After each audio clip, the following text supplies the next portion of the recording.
In Paris, a married couple, Vincent and Sophie, run a struggling butcher shop.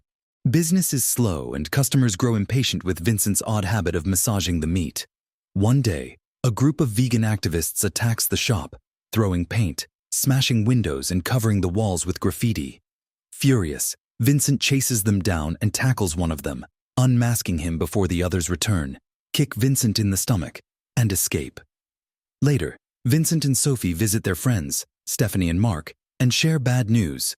The bank denied their loan, leaving them on the brink of bankruptcy. Stephanie briefly sympathizes before bragging about Mark's wealth from his own successful butcher shop. Over dinner, Mark boasts further and gifts Vincent a gun for protection. Vincent hesitates, lacking a permit, but Mark insists, even shooting a toy in the pool as a demonstration. On the way home, Sophie announces she wants a divorce, saying their marriage has become dull and she craves excitement. However, Vincent is distracted. He spots one of the activists riding a bike. Suddenly, he stops the car and reverses to confront him but accidentally runs him over, killing him. Panicking, Vincent wants to call the police, but Sophie warns him. He's been drinking and there's a gun in the car. He'll be sentenced for life. Remembering a crime documentary, she suggests they dispose of the body like a famous serial killer, by dismembering it and scattering the pieces. That night, Vincent lays the body on his butcher's table and cuts it into pieces. As he works, an ear falls to the ground, and their dog eats it without hesitation, barking for more. Watching this sparks a thought in Vincent's mind. When he's done, he finds Sophie watching another crime documentary in bed. She coldly tells him they're separated now, so he's forced to sleep on the couch. The next morning, Vincent oversleeps and rushes to the shop, only to find Sophie has unknowingly sold the human meat he left on the slicer, mistaking it for ham. Before he can react, a customer returns, raving about how incredible it tasted, demanding more.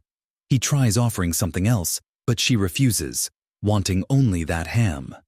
Sophie, still unaware, tastes it herself and declares it delicious. Thinking fast, Vincent calls it Iranian pork.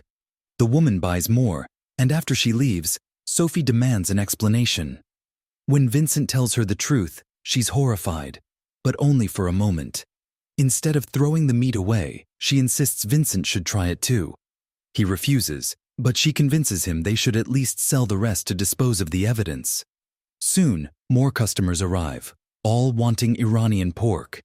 Even Officer Entomac stops by to buy some, making the couple nervous, but he doesn't recognize it as human.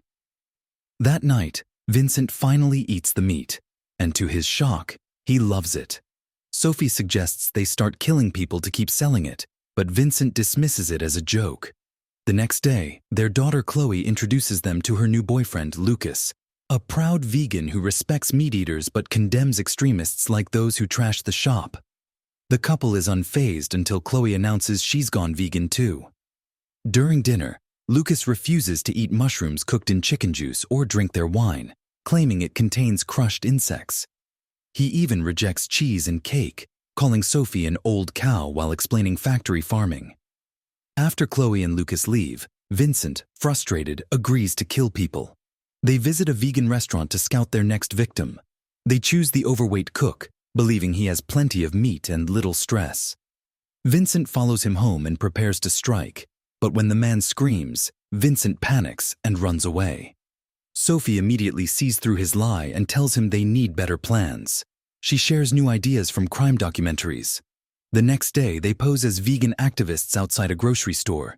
Sophie debates a rude man, using facts she learned from Lucas, catching the attention of a passionate vegan who starts ranting about the system.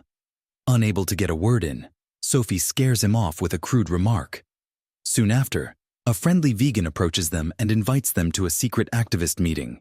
When they arrive, they're surprised to find he's brought 2 more people. Worried they can't overpower all 3, they prepare to leave, but the trio reveals a plan to attack a meat processing plant. Vincent gets an idea and volunteers to join, ignoring Sophie's disapproval. At the plant, Sophie is shocked. It's Mark's business. She stays outside as lookout while Vincent joins the destruction, setting fires and even peeing on Mark's picture. Later, at a restaurant, Sophie scolds him for betraying their friends, but Vincent argues big chains like Mark's hurt small businesses more than vegans. He orders steak but finds it tasteless compared to human meat. He refuses to kill again, but Sophie mocks him, calling him weak.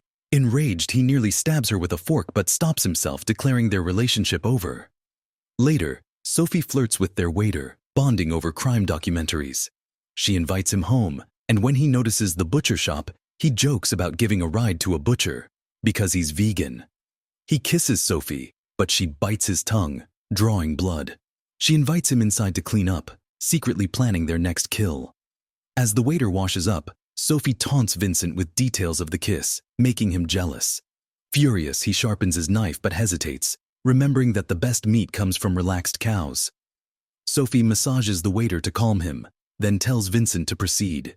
He hesitates again, but Sophie pressures him, threatening divorce. When Vincent finds the waiter naked, thinking he's been seduced into a kinky game, he snaps, beating him to death. At that moment, Chloe arrives home. In a panic, they hide the body behind the couch. Chloe is upset. Lucas accused her of secretly eating meat and broke up with her. She wants to stay for dinner, horrifying her parents. They insist she should reconcile with Lucas and send her away. Once alone, they dispose of the body, growing closer as they work. That night, they sleep together on the couch. The next morning, Stephanie and Mark call for support. Their shop has been vandalized. Sophie initially feels guilty but changes her mind when Stephanie continues mocking their shop. Officer Entomac shows footage of the attack, confirming it was done by the same activists who targeted Vincent's shop. That afternoon, a long line forms outside for Iranian pork. They sell out in hours. Sophie promises more tomorrow, so that night, they kidnap the vegan cook and kill him in the bathtub. Over time, killing becomes routine. Vincent embraces the thrill, and the couple bonds over their new way of life. They casually chat while committing murders, refining their hunting techniques. One night, they lure a vegan to attack a meat plant with them, but when Vincent pulls out his knife, the man sees him and escapes. They chase him through the forest, but he dies from a heart attack before they catch him. Later, they serve his meat to Stephanie and Mark, who unknowingly eat it, until Mark finds a pacemaker inside. Vincent quickly claims it's a tracking microchip farmers use, diffusing suspicion. Tired of their arrogance, Vincent finally stands up for himself and insults Mark and Stephanie. Furious, Mark attacks him, and they brawl in the pool.